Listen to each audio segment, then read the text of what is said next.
Bonjour. Je voudrais d'abord remercier Jean-Louis Cohen de m'avoir invité à ce colloque dont le sujet me tient particulièrement à cœur. Son invitation m'offre aussi l'occasion de revisiter mon travail sur Marcel Lotz que j'ai présenté avant 2000, donc il y a plus de 15 ans, et que j'ai eu le bonheur de publier en 2009 dans un livre qui se trouve d'ailleurs là sur le comptoir ou sur la table. Si l'architecture moderne tient de la promesse et si elle représente une menace, il faut qu'elle ait quelque part en même de faire du bien, de sauver, et de faire du mal, de nuire. Pour mettre en œuvre ces deux capacités, n'est-il pas ainsi que l'architecture moderne soit obligée de créer du désordre? C'est à ces questions que j'aimerais apporter quelques éléments de réflexion le temps de cette intervention. Dans son livre « Vers une architecture » de 1923, Le Corbusier met en relation architecture et révolution. L'environnement de la ville, de la rue, de la maison et de l'appartement y est qualifié de stock étouffant de détritus séculaire. Celui-ci menace pour chaque individu le développement organique de son existence et la création d'une famille. Pour Corbu, la révolution en pourrait être la conséquence que seule une architecture d'esprit moderne pourrait éviter. Dans l'esprit des architectes modernes, deux révolutions se côtoient. Il y a la révolution de l'architecture moderne et il y a celle en puissance de ceux qui subissent l'architecture séculaire. L'une est faite pour désarmer l'autre. Si l'architecture moderne est révolutionnaire, elle est donc aussi réformiste. C'est sans doute la confusion entre révolution et réforme que les architectes modernes n'ont jamais pu bien gérer. Marcel Lotz, grand ami et admirateur de Le Corbusier, qu'il appelle son maître, est un de ceux. Pour Lotz, la révolution de l'architecture moderne passe par la technologie pour rompre avec sa production traditionnelle. La réforme de l'architecture moderne se traduit par l'action de l'architecte en faveur de l'amélioration du logement et des conditions de vie et rompt avec les anciennes habitudes et structures culturelles, politiques et sociales. Comme architecte précurseur, Lotz, comme vous le savez sans doute, est à l'origine d'un certain nombre de projets innovateurs. Il a révolutionné l'architecture du point de vue de la technologie de préfabrication et d'industrialisation avec l'aide d'ingénieurs, de constructeurs et d'architectes comme Eugène Maupin, Vladimir Bodiansky, Jean Prouvé et Paul de Ponte. Dans ses projets pour des logements sociaux, il s'est montré à la pointe du mouvement réformiste avec l'appui de réformateurs comme Henri Sellier et plus tard Eugène Claudius Petit.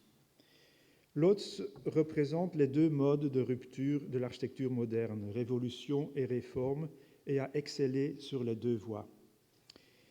Il lui manquait personnellement sans doute les talents pour exceller aussi au niveau d'une troisième rupture moderne, celle du design et de l'esthétique.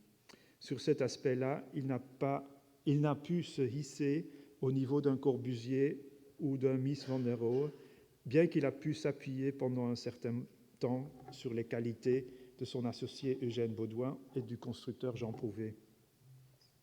Ce qui nous intéresse ici est comment l'architecture moderne, révolutionnaire et réformiste se rapporte au désordre en produisant ces ruptures.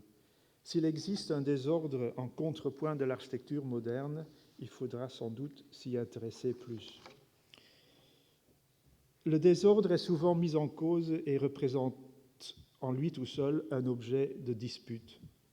En 1944, Lotz constate, c'était encore pendant la guerre, Lotz constate que depuis un certain nombre d'années, la lutte était engagée pour faire triompher les idées modernes.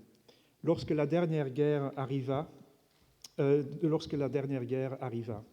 Lotz s'offusque qu'on se servait de l'effondrement après la défaite pour prouver que le désordre dans lequel la France s'était débattue était causé par les idées modernes. C'était, d'après lui, tout juste si les architectes modernes, avec tous les tenants du moderne dans toutes les professions, ne furent pas les seuls responsables de la victoire allemande. Mais pour Lotz, la victoire allemande a été très exactement, et je le cite, celle des modernes sur les classiques. Au plus près du personnage Lotz, le désordre se manifeste par des expériences de choc et d'échec, des événements dramatiques et des facteurs faisant obstacle, sinon menant droit au désastre. Pour lui, le désordre provient d'abord de l'opposition idéologique ou politique faite à l'architecture moderne. Comme il explique en 1944, tout a été mis en œuvre pour la stopper. Habitude, inculture, ignorance, intérêt particulier mal compris, tout fut utilisé pour que l'architecture moderne ne voie jamais le jour. Tout, même la guerre. Lotz ne pouvait mieux dire. Quelques années après la guerre, son projet ultramoderniste pour la reconstruction de Mayence, conçu à la lettre de la doctrine Siam, sera violemment retiré de ses mains par les autorités françaises. L'épreuve de force et la faillite consécutive du plan Lotz pour Mayence est dure. Mais d'après Jean-Louis Cohen et Hartmut Frank, cet échec est à relativiser face au miracle économique de la jeune République fédérale allemande. C'est en quelque sorte la modernité économique allemande qui met en échec le modernisme architectural. Le désordre ne résulte pas uniquement de ce genre d'expérience de premier plan. Il se situe aussi au niveau des faits divers. Au commandement d'un détachement, pendant la Première Guerre mondiale, Lotz fait l'expérience de la mort en direct d'un de ses hommes. Il note de son style cru, je le cite, « Le spectacle est affreux. Il n'a plus de tête, sa cervelle est à côté de lui, sortie intacte du crâne. Il a plongé une seconde après moi. » Lotz lui-même sera blessé aussi par un éclat d'obus. Pilote d'avion en temps de paix et amateur de voitures rapides, il ne s'en sort pas toujours indemne non plus. En voyage à Bruxelles, il est victime d'un violent accident de voiture. Lors d'une visite de chantier, son avion s'écrase sur la dalle en construction du pavillon de l'aéroclub à Buc. L'expérience du désordre a aussi une portée plus symbolique pour Lotz. La nuit du 21 mai 1927, le jeune aviateur Charles Lindbergh va attirer à Paris au bout de sa traversée sans escale de l'Atlantique Nord. Lorsqu'il cherche dans le noir l'aéroport du Bourget, sa destination, ce sont les lueurs d'un incendie qui le lui signalent.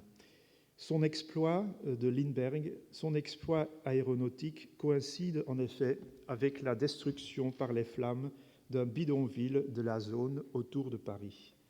Suite à cet incendie, Lotz réalise le projet pour la cité du Chant des Oiseaux, à Bagneux, première cité entièrement préfabriquée.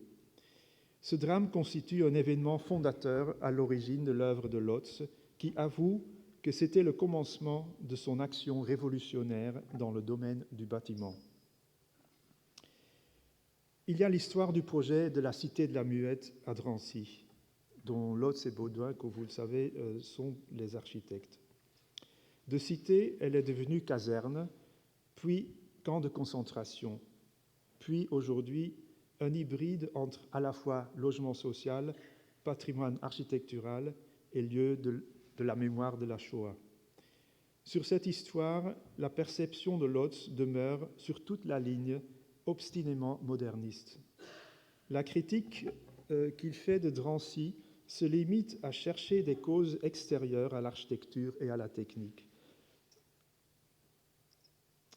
Il ne fait pas le lien entre la tragédie du camp et son projet. Pourtant, les dimensions réformistes et révolutionnaires s'effondrent totalement à Drancy, et l'architecture va sombrer d'abord sous le poids des critiques de l'époque et des échecs technologiques, puis sous l'idéologie totalitaire nazie. Dans l'analyse que j'avais faite de Drancy en 1999, était resté implicite le lien avec l'économie du désordre sous l'emprise de laquelle évolue l'architecture moderne. Le projet de Drancy et son histoire est au croisement de plusieurs lignes d'évolution au niveau urbanistique, technologique, professionnel, social et économique qui font son exceptionnelle importance. Drancy, présent au pavillon de la France à Venise, dont Jean-Louis est le commissaire, est un défi à l'histoire de l'architecture moderne. Ce ne sont pas ici le moment ni l'occasion de dresser cette histoire-là, mais il n'est pas sans intérêt de chercher quelques éléments pour comprendre. Sous l'éclairage de l'histoire de l'architecture, sous cet éclairage-là, Drancy-la-Muette peut être considérée comme une exception de l'histoire tout court. Mais sans doute faut-il écrire une histoire en creux pour comprendre la possibilité d'existence de Drancy comme camp, afin de comprendre aussi Drancy comme premier grand ensemble à l'origine d'une autre histoire. Là aussi, donc, la nécessité d'une réflexion sur l'économie du désordre de l'architecture moderne. Pour les Grecs anciens, le mot hubris désignait tout ce qui dépasse la mesure. Les hommes renonçaient à l'hubris en inventant la technique. Cependant, aujourd'hui, la technologie est devenue le lieu même de l'hubris. Lotz s'intéresse beaucoup à cette problématique.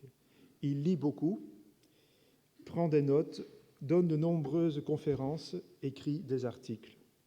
Il fait des annotations pendant ses lectures et est ainsi en conversation avec les auteurs.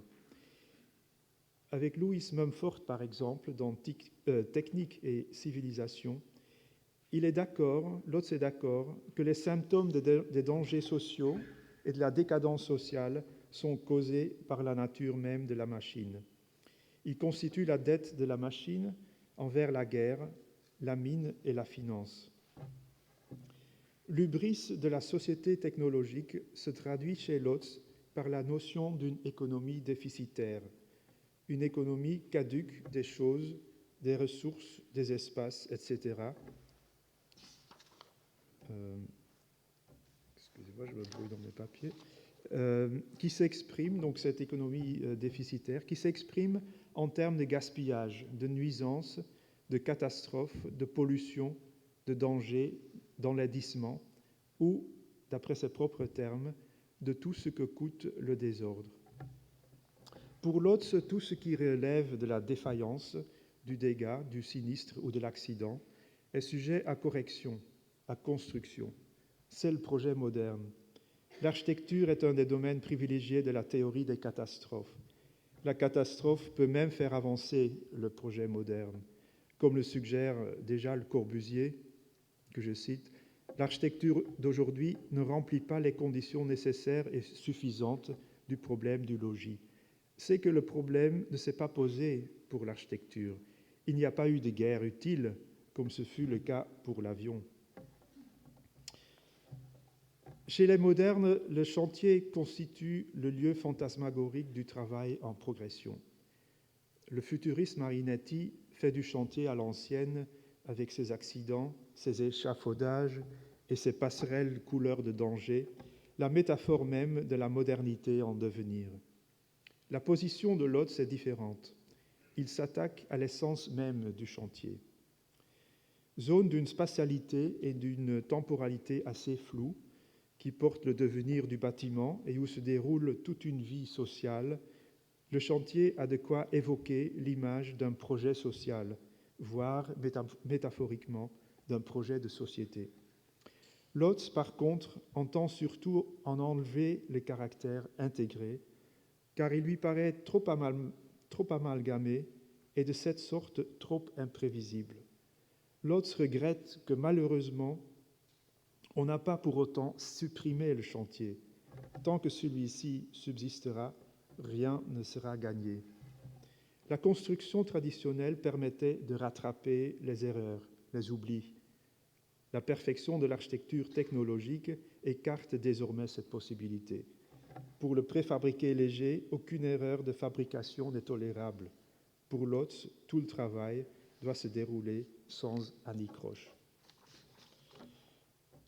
L'application systématique des moyens est pour Lotz le début d'une taylorisation pour aller à l'encontre des arrangements et des à peu près.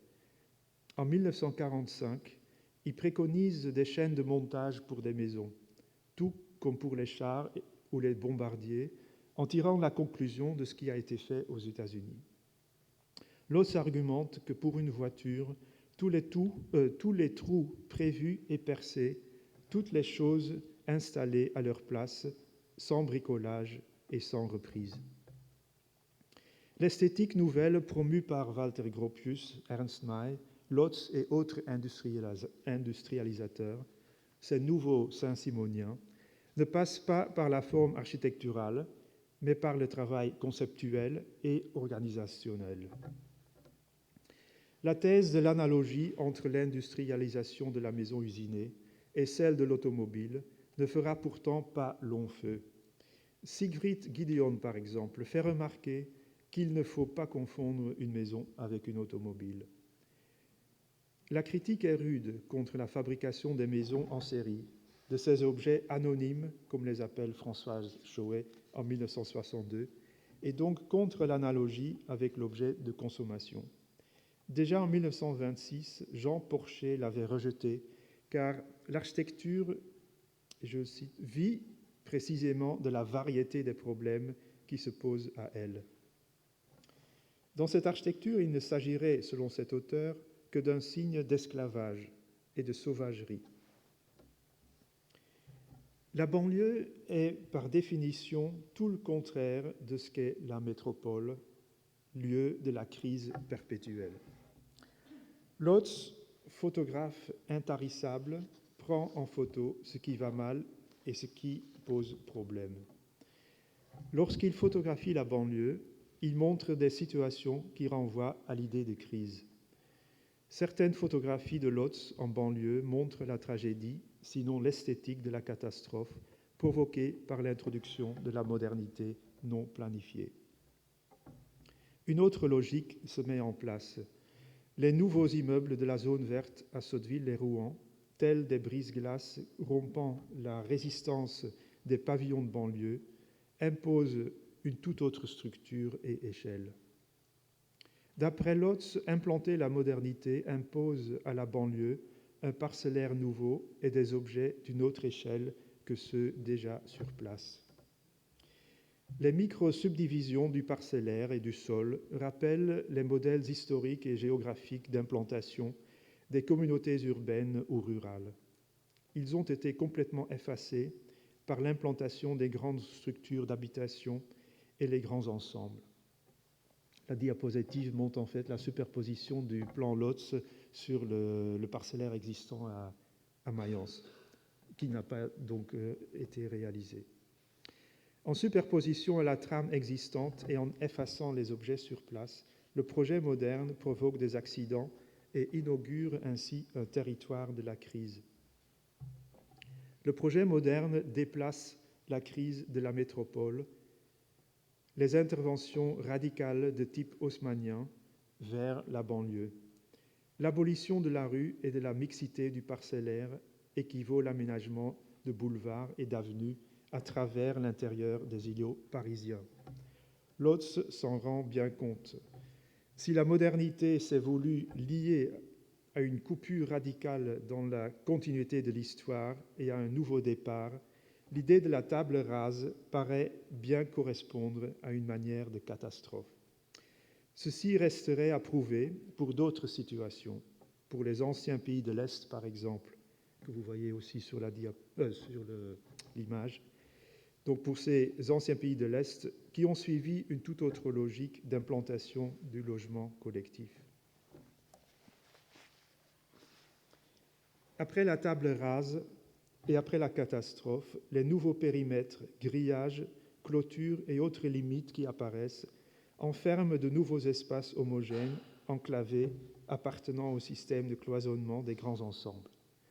Selon l'analyse faite par Sandra Parvu, la rhétorique je la cite, « La rhétorique de la démolition, comme de la soustraction, s'inscrit toujours dans l'optique de purifier, d'éliminer toute forme d'hybridité qui pourrait contredire ou mettre en danger le pouvoir en place. » Lotz n'est pas d'accord avec le groupe 1985, c'est le groupe d'études prospectives du 6e plan, qui préconise en 1965 l'implantation de petites villes pour contrebalancer l'attrait de l'agglomération parisienne.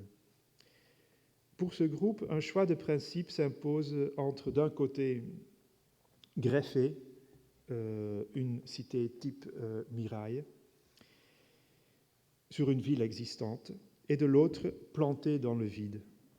Depuis toujours, Lotz se penche pour planter dans le vide. Parmi 5 autres raisons, il mentionne qu'il est difficile d'éviter de la part des occupants et des autorités de la ville ancienne un sentiment de crainte à l'idée de l'adjonction. Implanter dans le vide est encore une étape ultérieure après la table rase. Cela implique d'arriver comme sur une île vierge, mais cela ne résulte pas en idylle ni en un retour à l'état de nature. C'est ce que Marx a appelé la Robinsonade ou la Robinsonade dans l'économie. Et je cite Hubert Damisch, « Démuni de la plupart des biens qui constituent l'héritage, Robinson ne peut que travailler dans sa solitude à le reconstituer. » Dans les années 30, la notion de milieu n'est plus disséquée en différentes tranches, comme au XIXe siècle. Le concept est devenu organique. D'après Sellier et Hasemann, l'hygiéniste perçoit des échanges vivifiants entre ces organes. L'économie y est le véhicule des échanges. Les grands concepts sociaux en sont l'influx nerveux et spirituel. Lotz aussi pense que le conditionnement par l'architecture réagit profondément sur la vie des contemporains. Adressé à un habitant imaginaire, la question « sais-tu habiter » qu'il pose en 1944 dans le même texte qu'il écrit pendant la Seconde Guerre mondiale. Donc cette question « sais-tu habiter » est provocatrice. Et je cite une citation, je cite Marcel Lotz. « As-tu l'impression d'avoir jamais appris cette chose essentielle, te servir de ton logis, en tirer tout ce qu'on en peut tirer, comme un conducteur expert tire le maximum de la machine qu'il conduit parfaitement bien. La réponse ne peut faire de doute, elle sera non, évidemment non. Et comment en pourrait-il être autrement, puisque le conducteur n'a pu acquérir sa virtuosité qu'en menant beaucoup de machines, toutes plus parfaites les unes que les autres, alors que l'outil essentiel pour apprendre à habiter, l'habitation, n'existe rigoureusement pas. On reconnaît dans ces propos la machine à habiter corbusienne, dont Lotz estime qu'il faut savoir la faire marcher si on veut en tirer le maximum. Dans les années 60, l'opinion de Lotz s'oppose diamétralement à celle de Françoise Chauet, que Lotz a lue de près. Au sujet de la maison fonctionnelle et industrialisée, elle affirme notamment que l'habitant, à l'égard de la maison préfabriquée, éprouve un sentiment d'étrangeté, donc je cite Chauet, un sentiment d'étrangeté que Marx tendait à définir comme ce que nous pourrions appeler une débiologisation du logement, la perte d'un lien vital originel. De sa part, Lotz se réfère à son ami, l'économiste Alfred Sauvy, pour dénoncer que l'oiseau, la fourmi, le castor, le renard, le lapin ont eu un nid, une tanière, un terrier, disons un logement. L'homme n'y parvient pas, du moins en France, dit-il. C'est au moment où Henri Lefebvre commence à parler d'urbanose. Paul-Henri Chombardelot publie « Vie quotidienne des familles ouvrières » en 1956 et crée son groupe d'ethnologie sociale. Sur des bases plus scientifiques, des enquêtes et des statistiques, une critique problématisante des grands ensembles prend forme. Pierre Payon, dans Utopie et désordre urbain, 2001, se demande en quoi le parti urbain et architectural a-t-il influé sur les comportements collectifs et eu une incidence décisive sur la dégradation du cadre bâti. Lotz aborde de nombreuses fois le phénomène des accidents de la route. Il me semble qu'on ne peut y voir qu'une métaphore de l'obstacle à l'action. L'accident occupe chez Lotz une place centrale dans sa critique d'une modernité inconsciente des pertes qu'elle subit et qu'elle inflige. Tel un acte manqué du système, l'accident signifie le retour de la force primitive refoulée. L'accident est aussi le symptôme d'un conflit entre le pré-moderne et le moderne. Le double échec du progrès que comporte l'accident, celui de ne pas avoir réussi à s'imposer au hasard, est ressenti par Lotz comme un défi personnel. La contingence et le désordre dont l'accident ne montre que la face la plus spectaculaire appartiennent à une conception baudelairienne de la modernité éphémère et fugace, à l'opposé de l'idée d'une civilisation stable et permanente. L'accident ne symbolise pour Lotz en effet pas moins que la crise de la modernité. L'accident entrave l'élan de celui qui agit.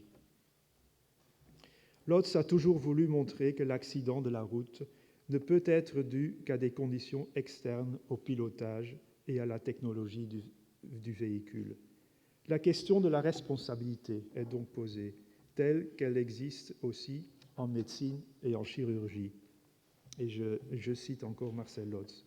« Nous savons que le médecin qui a mal soigné son malade l'a fait mourir. Mais nous ne savons pas que la responsabilité du constructeur est 100 fois plus grande. Avez-vous songé à celle de l'urbaniste qui trace une ville? Si le carrefour est meurtrier, c'est qu'il a été mal tracé et le responsable du chapelet de blessés et de morts qui s'égrènent depuis des années est celui qui a tracé le carrefour.